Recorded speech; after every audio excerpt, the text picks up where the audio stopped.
تحریک انصاف کا عوام یہ سمجھ رہی تھی کہ تحریک انصاف اور جماعت اسلامی کافی قریب ہیں اور کوئی نہ کوئی گٹھ جوڑ ہو جائے گا، لیکن کیوں نہیں ہو سکا؟ بلکہ ہم نے یہاں پہ یہ بھی دیکھا کہ جب بات چیت چل رہی تھی تو آپ کے کچھ جیتے ہوئے لوگوں کو ہرا دیا گیا KPK میں. تو یہ آپ سمجھتے ہیں کہ سارا یہ ایک سازش کا حصہ ہے؟ تحریک جو PTI ہے نا جی، ان کے ساتھ سچی بات یہ ہے کہ ایک طویل تعلق ضرور رہا ہے جی. اور خود جب عمران خان صاحب آئے تھے اور انہوں نے شوکت خانم کے لیے چندی شروع کیے جی.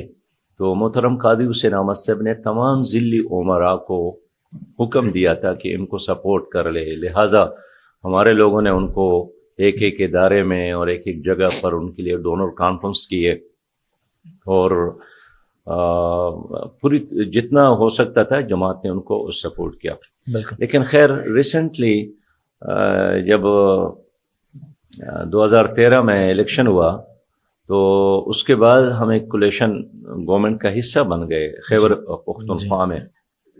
لیکن ہم گورنمنٹ میں تو شامل تھے اور جو ہمارے حصے میں وزارت آئی تھی اس کے بارے میں خود عمران خان کہتے تھے کہ تبدیلی کی جو چابی ہے وہ جماعت اسلامی کے وزراء ہے. پھر ہمارا بلدیاتی نظام جس کو عنایت اللہ صاحب لیڈ کرتے تھے وہ کہتے تھے کہ سب سے بہترین نظام، جس کو بین الاقوامی اداروں نے بھی سپورٹ کیا، بلدیاتی نظام. لیکن اس دوران جب بھی ہمارے اور ان کے درمیان اتحاد کی کوئی بات ہوتی تھی، بلکہ میں آپ کو بتا دوں کہ 2018 سے قبل ہمارے اور عمران خان صاحب کے درمیان الیکشن کے تناظر میں 2 3 4 میٹنگز ہو گئی. میرے ساتھ میری ٹیم تھی، جناب مشتاق احمد خان صاحب، جناب عنایت اللہ خان صاحب اور بھی دوست تھے، اور عمران خان صاحب کے ساتھ پرویز خٹک اور اسد قیصر بلکہ شاہ محمود قریشی، یہ سارے لوگ شامل تھے. تو اس زمانے میں یہی تجویز تھی کہ چونکہ ہم حکومت میں شامل ہیں تو ہم کیوں نہ حکومت میں الیکشن میں بھی حصہ لے. کمیٹی تو بن گئی، 3 مہینے 4 مہینے گزر گئے لیکن اس کا اجلاس نہیں ہوتا تھا. اور ایسے میں بالآخر الیکشن کا وقت آیا، جماعت اسلامی پھر متحدہ مجلس عمل میں شامل ہو گئی.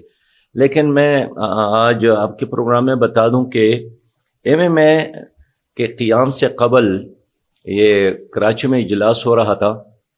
ہم یہ رپورٹ پر ملے، میں اور عمران خان صاحب. ان سے میں نے پوچھا کہ کیا آپ پر بہت زیادہ دباؤ ہے کہ جماعت اسلامی کے ساتھ آپ کا؟ تو ان کے بہت سارے لوگ کہتے تھے کہ چونکہ جماعت اسلامی ایک دینی تحریک ہے تو عالمی سطح پر اس کے ساتھ نتی ہونا ہمارے لیے فائدہ مند نہیں ہے. تو ہم نے یہی محسوس کیا کہ شاید یہ بھی کسی دباؤ کی تحت الیکشن میں اتحاد کی طرف نہیں آ رہے ہیں. تو اچھا، اس سے پہلے بلدیاتی الیکشن بھی ہوا، حالانکہ پرویز خٹک صاحب وزیر اعلیٰ تھے، میں اس میں سینئر منسٹر تھا.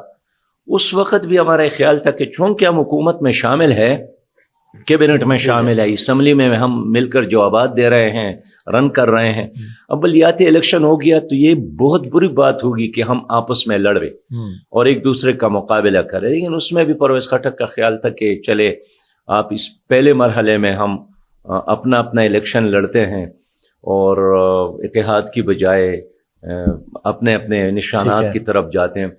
تو مجھے اس سے یہ محسوس ہوا کہ یہ لوگ اگرچہ وہ ہماری دیانتداری کی تعریف کرتے تھے، ہماری صلاحیتوں کی تعریف کرتے تھے، قوم اور ملک کے ساتھ ہماری وفاداری پہ بات کرتے تھے، اور سب سے بڑھ کر یہ کہ جو بہترین انداز سے جماعت نے پروگرام چلائے اس کو بھی وہ یعنی اعتراف کرتے تھے. لیکن 2013 کے الیکشن میں پھر بھی ہمارا اتحاد نہیں ہو سکا. اچھا، موجودہ الیکشن کی دھاندلی کے حوالے سے اگر ہم بات کریں، کراچی میں بھی ہم نے دیکھا کہ 2nd 3rd پہ جماعت اسلامی آ رہی تھی، لیکن ایٹ دی اینڈ سیٹیں MQM کو. اور لاہور میں بڑا مزیدار واقعہ، آپ تک تو یقیناً ساری خبریں ہیں، کہ ایک ایسے پولنگ اسٹیشن پہ جہاں پہ جو امیدوار ہے وہ کہتا ہے میں نے اپنے آپ کو ووٹ ڈالا ہے، وہ ووٹ بھی نہیں نکلا وہاں سے. یقیناً اس طرح کے واقعات تو بہت زیادہ ہو گئے ہیں اور دھاندلی زدہ الیکشن ہے اور تاریخ کا بدترین الیکشن ہے، بلکہ الیکشن کے نام پر ایک فراڈ الیکشن ہے. اور ہماری جو جمہوریت تھی وہ اس الیکشن میں بہہ گئی اور 47 ارب سے زیادہ روپیہ قوم کا لگ تو گیا. لیکن جو خیال تھا کہ شاید اس بار ہمارا جو نظام ہے الیکشن کمیشن اور اس کی بھی سرپرست، وہ ایک شفاف الیکشن قوم کو دیں گے، لیکن نہیں دیا. اور یہی وجہ ہے کہ ہمارے کراچی میں ہمارے 6 حلقوں پر جماعت کو لیڈ حاصل تھی، جی بالکل، لیکن دوسرے نمبر پر بھی نہیں، تیسرے نمبر پر نہیں، چوتھے نمبر پر ایم کیو ایم کو اٹھا کر وہ سیٹ ان کو دیے گئے، اگرچہ یہ ہضم نہیں کر سکیں گے، اور ایک دن ضرور آئے گا کہ یہ ہمارا حق ہمیں ملے گا، اور یہ کسی پارٹی کا حق نہیں ہے، یہ کراچی کے عوام کا حق ہے۔ اس کی حفاظت کے لیے جماعت اسلامی جتنا بھی ممکن ہے انشاءاللہ ہر کوشش کریں گے۔ اب دیکھیں ملتان میں 1-2 حلقے ہیں جس میں 12,000 13,000 ووٹ مسترد کیے گئے، تو اس طرح کے واقعات سے یہ الیکشن داغدار ہوا۔